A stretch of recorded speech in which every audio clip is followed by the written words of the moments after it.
હાલ આપણા ગુજરાતની અંદરથી એક એવા સમાચાર આવી રહ્યા છે જે ખરેખર સમાચાર સાંભળીએ તો આપણા આંખની અંદર આંસુ આવી જાય। તો તમને બધાને ખબર હશે કે જાબડિયા ગામના અર્જુન ઠાકોર અને જે ગબ્બર ઠાકોર છે એમના ગામની અંદર એક દુર્ઘટના બની છે અને સાંભળી અને પણ આપણી આંખની અંદર આંસુ આવી જાય। તો ઘટના કંઈક એવી છે કે અરવિંદજી ઠાકોર છે અને તેમના પત્ની છે, એટલે કે બંને પતિ પત્ની આ દુનિયાની અંદર નથી રહ્યા। અને ખરેખર મિત્રો આનું જે કારણ સાંભળી અને રૂવાટા ઊભા થઈ જશે। તો હવે એક જ ઘરે આટલું મોટું દુઃખ આવી પહોંચે તો ભલભલા લોકોને ખરેખર ખોટું તો લાગે અને આ જે દુઃખ છે આ સહન કરવાની શક્તિ ભગવાન તેમના કુટુંબવાળા અને તેમના ઘરના લોકોને આપે।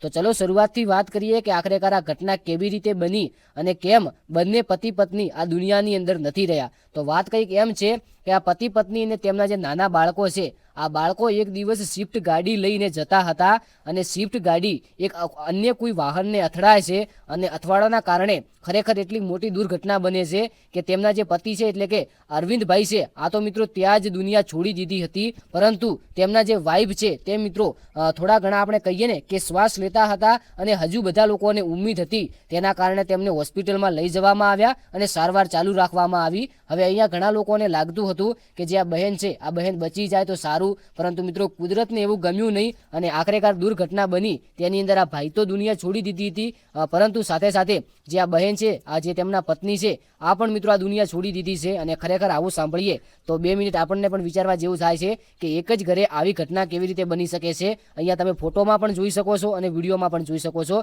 તો કોમેન્ટની અંદર ઓમ શાંતિ જરૂરથી લખજો। અને આ ઘટના જાબડિયા ગામની છે। તો ખરેખર ગબ્બરભાઈ ઠાકોર અને અર્જુનભાઈ ઠાકોરે આના પર શ્રદ્ધાંજલિ ગીત પણ ગાયું છે અને ઘણા બધા વિડીયો મૂક્યા છે। ત્યારે મિત્રો જે આ બેસણું રાખ્યું હતું એ બેસણાની અંદર મોટા મોટા જે માણસો છે એ મોટા મોટા માણસો આ બેસણાની અંદર હાજરી આપી હતી। હવે સૌપ્રથમ વાત કરીએ તો તમને બધાને ખબર છે કે મેલડીમાંના ભુવાજી અરવિંદ ભુવાજી પણ અહીંયા આવ્યા હતા અને કન્વરજી વાધણિયા એટલે કે જે ખેડૂત સેલિબ્રિટી છે તેમણે પણ હાજરી આપી હતી। કારણ કે મિત્રો એટલી મોટી દુર્ઘટના છે અને આ દુર્ઘટના કોઈ જેવી તેવી ના કહેવાય, કારણ કે એક જ ઘરે 2 લોકો આ દુનિયા છોડી દીધી છે અને આમના નાના નાના બાળકો પણ છે। તો મિત્રો આ જોઈ અને આપણને તો બહુ દુઃખ લાગ્યું છે। તો તેમના માટે આપણે આ એક વિડીયો બનાવ્યો છે। તો મારા અને મારા પરિવાર તરફથી ભગવાન તેમના દિવ્ય આત્માને શાંતિ આપે અને તેમના પરિવાર પર તેમના સગાવાલા પર જે દુઃખ આવી પહોંચ્યું છે આ સહન કરવાની શક્તિ આપે એવી આપણે પ્રાર્થના કરીએ છીએ। તો કોમેન્ટની અંદર તમે પણ જરૂરથી ઓમ શાંતિ લખી નાખજો કે આવનારા વિડીયોની અંદર મળીએ તો એકવાર લો આ વિડીયો જોઈ લો અને ચેનલને સબસ્ક્રાઇબ કરી વિડીયોને લાઈક કરજો, કારણ કે ગુજરાતની કોઈ પણ નાનામાં નાની અથવા મોટામાં મોટી માહિતી હોય તો આપણી યુટ્યુબ ચેનલની અંદર જોવા મળે છે। તો સબસ્ક્રાઇબ કરી કોમેન્ટની અંદર ઓમ શાંતિ લખજો અને ઇન્સ્ટાગ્રામ પેજ ફોલો કરજો। લો તારીખ નવા વિડીયોની અંદર મળીએ।